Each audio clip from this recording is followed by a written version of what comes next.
So how does the secure person handle the avoidant? The answer is they don't self-abandon. Of course, avoidance, they don't have a label tattooed on their forehead that says avoidant, because if they did, chances are you probably never would have started a relationship with them to begin with. No, they presented themselves to be emotionally available. They presented themselves to be really into you, that they wanted something deep, they wanted something real, and they promised you the world. They probably even told you things like nobody ever made them feel the way that you do. But as the relationship progresses, they begin to pull away. And as this person that you are now attached to, you are now bonded to, this person that you have deep love and feelings for is pushing you away, you're feeling enormous amounts of anxiety. So, how do you handle this without losing yourself in the process? Well, if you follow most of the advice out there on the internet regarding avoidant and anxious relationships, you will self abandon because most content out there is teaching the anxious person to do all the emotional labor, all the heavy lifting, to word things perfectly, to suppress their wants and needs, and to not be so needy and just allow the avoidance space every time they get triggered. To stop pushing for that closeness and slowly over the course of time, show them that you're safe with the hopes that maybe eventually they give you something more than breadcrumbs. Essentially, abandon yourself, abandon your own wants, abandon your needs, and cater completely to the avoidant while they do no effort, no emotional heavy lifting, and you have to do all of it just to keep them in the relationship. And oh, guess what? They still usually end up running away. Because of the fact that you are loving and emotionally available to them, well, that makes you a threat. That makes you scary. This is a person that was on the receiving end of profound emotional neglect in childhood. There was no safe space for them to express their emotions because when they did express their emotions, it was rejected and dismissed, and they weren't given that love and nurturing. So emotional closeness feels unsafe to them, and they developed a deep wound of shame from childhood. Shame is a toxic emotion. It's that I'm defective, I'm not lovable, I'm not enough feeling. And you're not responsible for that. And that shame is why they feel so unsafe getting emotionally close to anybody. But only they can fix that. You can't fix that. And you certainly are not going to fix it by abandoning yourself, by not showing up for yourself and accepting less. That doesn't work. It doesn't heal them, and it certainly doesn't help you, and it only hurts you and pushes you down this anxious path with the mindset of, I need to earn their love. I need to prove to them that I'm worth staying in the relationship with, and that I can't rely on myself to show up for myself because, well, I abandon my needs. I abandon my wants. I tiptoe and walk on eggshells to cater to this person while completely neglecting my own emotional needs. Bad message. First, if you want to stay secure, you do have to be kind. You do have to be empathetic. You do have to emotionally regulate yourself because that's a healthy thing to do. Yes, you should use non-critical communication, the I feel statements instead of the you statements. You should speak to them in a respectful tone. You shouldn't come at them screaming and yelling. You should treat them with respect because that's what a decent person does.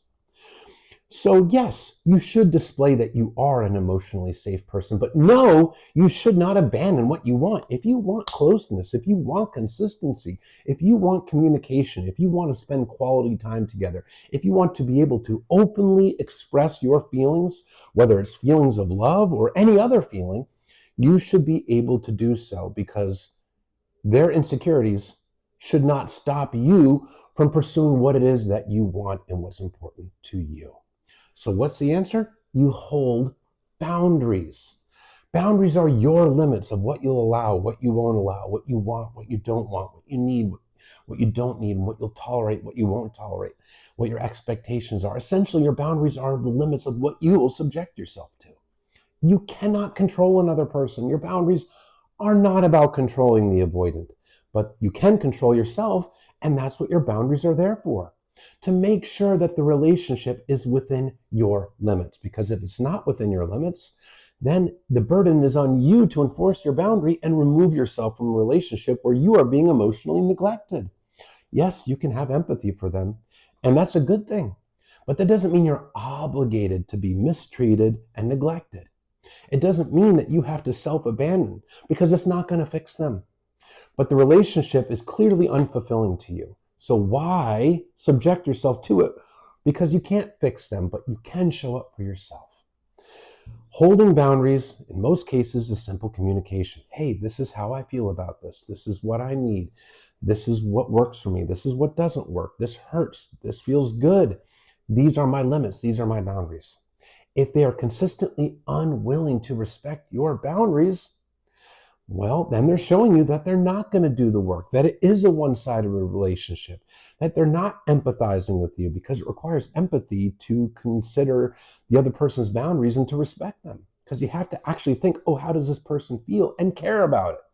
So if they're not showing up for you and they're consistently not respecting your boundaries, then yeah, the secure person that wants to stay secure will walk away from that relationship. It hurts, but they're respecting their own worth.